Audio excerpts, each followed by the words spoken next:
Gael, Tommy Tucker, Lekela Inu, Con Comora a Yenav Eran Tarmur, Nura Furaskion, Milon Boktan Boss Sotir Shaw. Now we're gathered here today to remember more than 1 million people who were starved to death or died with a resulting disease of hunger in a land which was a major producer of food. In fact, we produced enough food to feed 28 million people. Throughout the crisis, the decisions by the British government to let the poor starve came from a long-held belief among the establishment that the population of Ireland should be reduced by 2 million people. As John Mitchell said, God sent the blight, but England sent the famine. Now, the rich union of Killmallock saw suffering so severe as anywhere in Ireland. Contemporary newspapers of the time reported the deaths per day in the workhouse of 14 people. And the revered ruins that you can see around the town, beautiful old buildings from history, gave respite and places for people to hide or to try and cover themselves up or protect themselves after they'd been evicted from their homes. Because there was mass eviction at the time. It was an opportunity to clear the land of people and replace it with cattle and sheep. Now, this fine monument that we're gathered here in front of stands today as a tribute to the generosity of the present inhabitants of this historic town of Killmallock. Mass immigration out of Ireland was a feature of those evil times, and more than 1 million of our fellow countrymen and women fled the country during the crisis. And in fact, that continued for the next 150 years and continues today at the behest of the present government in Leinster House. Out of the destruction of our people, the Irish Republican Brotherhood was formed in 1858. And it's an honour for me as President of the Irish Republican Brotherhood to stand here today with my comrades to commemorate the terrible period in our history. Ireland today is a country in crisis again.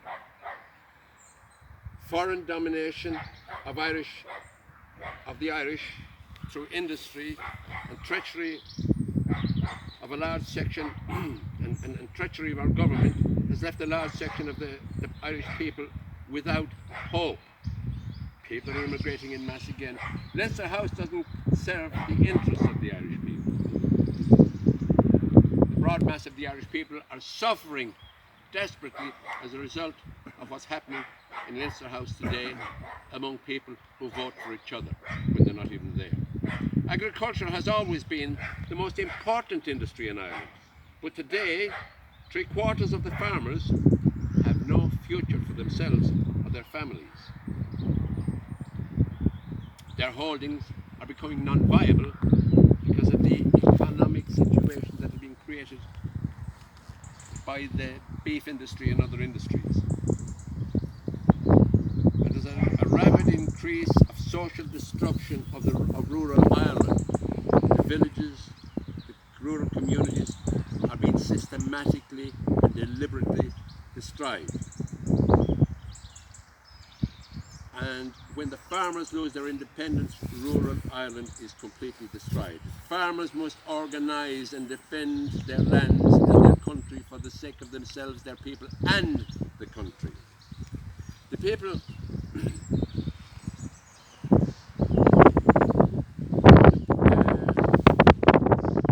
the rape of the Irish seas by foreign fishing fleets, massive, big industrial trawlers are coming in and just sweeping up everything that's in the sea at the behest of the EU. And this has been happening since we joined the EU. billions and billions of euros worth of fish are taken every year, much more than they've ever subsidised us, if they claim that they have subsidised us. Now, the abandonment of that industry by the successive Dublin governments has led to the destruction of the Irish fleets and the Irish fishing industry. Our fishermen are unable to make a decent living. They're not allowed to make a decent living. The quotas that are put on them makes it impossible for them to make a decent living. The foreign vessels can take whatever they like. This is leaving those communities in a state of destitution. That's quite deliberate. Brexit means more foreign boats than ever before will be in our waters, vacuuming up the fish. The restoration of sovereignty and sovereign control over our seas and indeed our land must be the priority of our people. The dependence on foreign direct investment by the 26 county state has left our economy open to violent shock. You've seen over the last number of years and what's happened at the banks. Major multinational companies give loyalty to no one but themselves. Technology is advancing at an incredible rate that within a short few years and most of these companies and a lot of the foreign people that they have employed will be dumped in Ireland, and we shall have to look after them, because they'll move on to wherever they can get that work cheaper. They have no loyalty to this or to any other state or nation. Almost every section of the Irish economy is facing crisis, and the solution to those problems will be found only when revolutionary changes come to Irish society. And that's imperative now as much as it was in 1916. The Republican Constitution says the land of Ireland belongs to the Irish people and to them alone. The Irish Republican Brotherhood has played a central role in the struggle for freedom, and we call on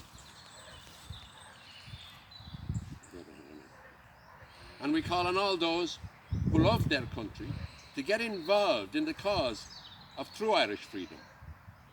We appeal to the majority community in the 6-county state who have recently seen their parliament reduced to colonial status. In fact, it's closed down now by the imposition of a murderous abortion law from Westminster, to look at all their options. We appeal to them to look at all their options. If there is no future for Irish Protestants, then Irish people of every persuasion have no future. This question will be decided within the next 5 years. These are the crucial 5 years. Things must change. Looking at the future, we must be hopeful that the Irish people will again assert sovereign control over their own destiny. A people who survived the Holocaust of the 1840s and 1850s will have taught the present betrayal of Ireland by the political classes as a horrific disaster, and the people of 1916 and all the people who fought for us at every stage and through everything, 1847, 1845, 1798, 1916, the whole lot, they would all turn in their graves if they saw what's happening in Ireland now. Now, the question is, there's one word in this I don't like. It says famine, and it says somewhere else, it says an got the moor.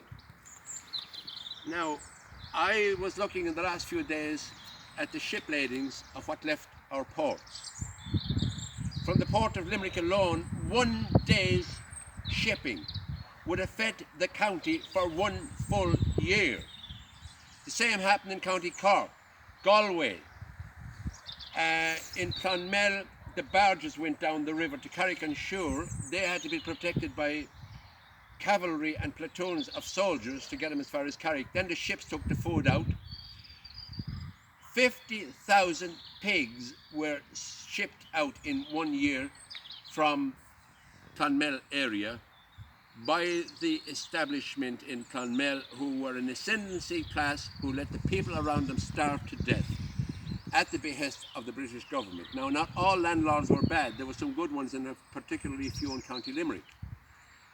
But most of them took the opportunity to evict the Irish people. It was the destruction of Gaelic Ireland by the English government and by the British imperial establishment. They wanted to get rid of Gaelic Ireland, and in fact more damage was done to Gaelic Ireland in those 5 years. The destruction of the Irish language and the destruction of the Gaelic way of living was accelerated to an enormous extent. Terrible things happened. Now, the amount of food that was shipped from County Clare in a few shipments that came into Limerick and was shipped out of there would have fed County Clare for a year. Was that a famine? Hell no. The amount of food that was shipped out of Limerick would have fed all of bloody Munster for a year. Was that a famine? No. The amount of food that was shipped out of Cork was infinitesimal. Was that a famine? No. Out of Waterford. Was that a famine? No. A famine is where there is no food. There was enough food to feed 28 million people, so we fed England.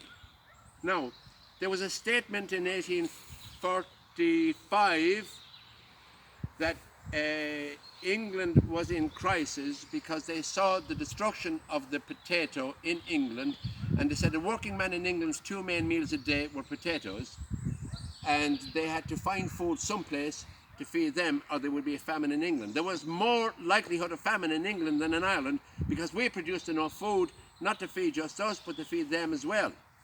But they weren't happy enough to take enough food to feed us and them. They wanted to feed their armies overseas as far as India and wherever else. So there was total destruction. It extended throughout the entire Gaelic people up into the Highlands of Scotland. They said 200,000 people died in the islands and the Highlands of Scotland. Nobody questioned the figures, so that's not true. If the true figures were known, it's probably 1 million as well, maybe more. How many people really died? Was it 1 million? Well, in 1844, Trevelyan said that he was asked to stop this and sort the problem out. And he said, well, we would be destroying what we are striving to achieve by doing so. That's paraphrasing, I don't have actually my notes with me. There are several more statements, and if somebody claims that I'm being harsh on them, just look at their own statements. I'll put them up on Facebook if anybody wants to see them. I'll put them up on the internet anywhere you want to see them. Now, our academic historians are lying through their teeth. They are lying to perpetuate the lie of An Gorta Mór or the famine. There was no Gorta Mór, or there was a lot of people dying, all right. There was no famine. There was more than adequate food to feed everybody in the country and to feed England as well. And if we hadn't been feeding the entire British Empire, not one person would have died in Ireland as a result of famine, because there was no famine, there was more than adequate food. Our historians, our academic historians, continue to perpetuate the lie that was put out by the English establishment to cover up their dastardly deed of the destruction of the Irish people. That destruction was orchestrated, that destruction was planned, and that destruction was carried out for one purpose: to solve the Irish problem, as they say, by the destruction of the Gaelic Irish people. Very few of the landlord class, which we call the ascendancy of the Anglo-Irish, died. Now, the Catholic Church was complicit in this, because in 1795, the British gave 25 million to the Catholic Church. They set up a commission of bishops, and they increased the stipend. They set up Maynooth, and they increased from 9,000 to 25,000 the money going to Maynooth. They basically bought the Catholic Church and made it a client in their endeavour to destroy the Irish people. In fact, Burke, what was Edmund Burke was persuading them to set up Maynooth, and he said,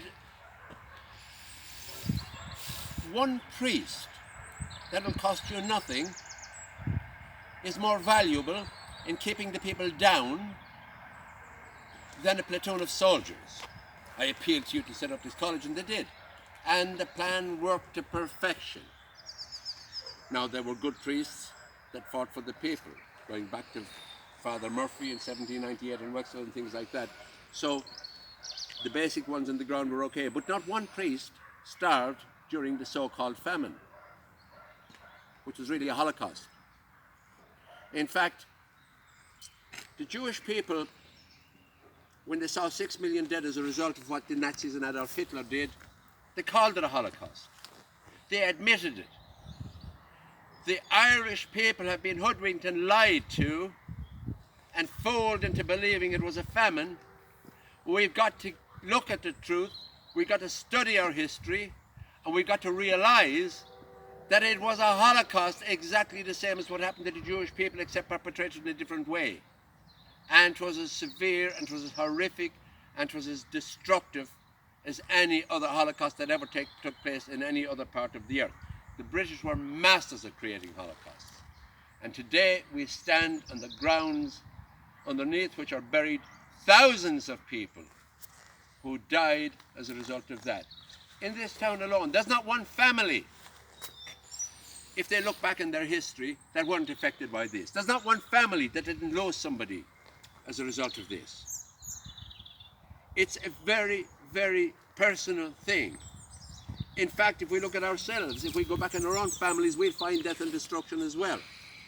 Now, if you want to find the truth in history, and particularly the truth in County Limerick's history, don't read any academic historians' propaganda, lies, waffle. Read Seamus O'Sullivan's book that he spent countless hours and years putting together, called County Limerick in Crisis, 1845 to 1849. And with that, I would like to thank you all for coming, and keep your thoughts for the people and the families that suffered, and your thoughts for all the young people that have been immigrating for the last 150 years and are still immigrating today because of an English government then and a pliant government in Leinster House today. Garamila Mahagwiv Galea.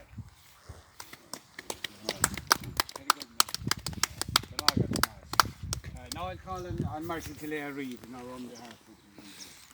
Very good. Lay it up against it. Stand it up. Shall shoot. Good man. Thank you very much. You see what I'm speaking about? Old historians here were overawed by Oxford and Cambridge. And still are. Back now, it's different now. There are younger historians, you know, there are a lot of good historians in Ireland now. But the older historians, they were always looking at their peers in Oxford. So that's the fault of the whole thing. But it's important that we hold it, you know. And